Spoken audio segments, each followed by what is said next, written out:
Ça fait partie de l'ADN de Bayard d'essayer de conjuguer en permanence et la performance économique et la performance RSE. D'abord, ça s'applique à nous-mêmes, comment entre nous, dans notre entreprise, nous organisons les relations sociales, comment nous essayons d'organiser une échelle des salaires qui soit cohérente, qui ne dépasse pas un écart des salaires de 1 à 7, comment on pratique l'égalité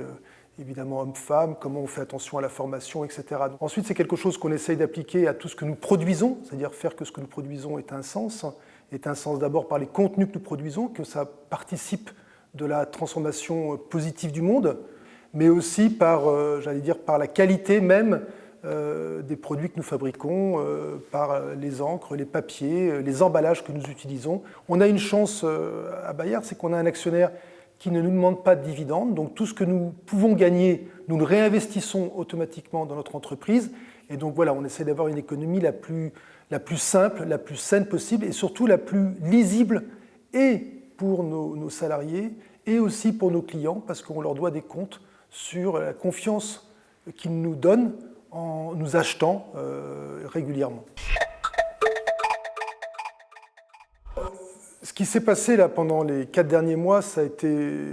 évidemment une révolution pour l'humanité tout entière, mais ça a été aussi pour nous la prise de conscience de quelque chose. Évidemment, on était en relation avec nos lecteurs. On avait des échanges de mails, on avait des échanges commerciaux, on avait des échanges sur nos contenus. Mais là, d'un seul coup, on s'est retrouvés en dialogue quotidien, voire quasi permanent, avec nos lecteurs et avec nos clients.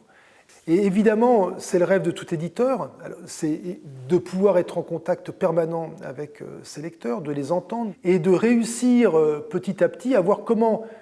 vos parties prenantes, vos lecteurs viennent transformer, viennent enrichir, viennent rendre plus juste l'éditorial que vous produisez chaque jour,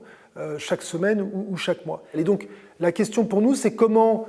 ces lecteurs, ces internautes peuvent à la fois être une source pour nous, non seulement une source de sujets, d'idées, de bonnes pratiques, d'innovations qui se font sur le terrain et dans les territoires, mais aussi qui peuvent venir contribuer, d'une certaine façon, à l'élaboration de nos contenus. Voilà, et c'est un peu cette recherche-là qu'on aimerait mener au Living Lab le 14 et 15 octobre, c'est-à-dire comment on peut accélérer la contribution de nos lecteurs internautes à la production de tous nos contenus éditoriaux.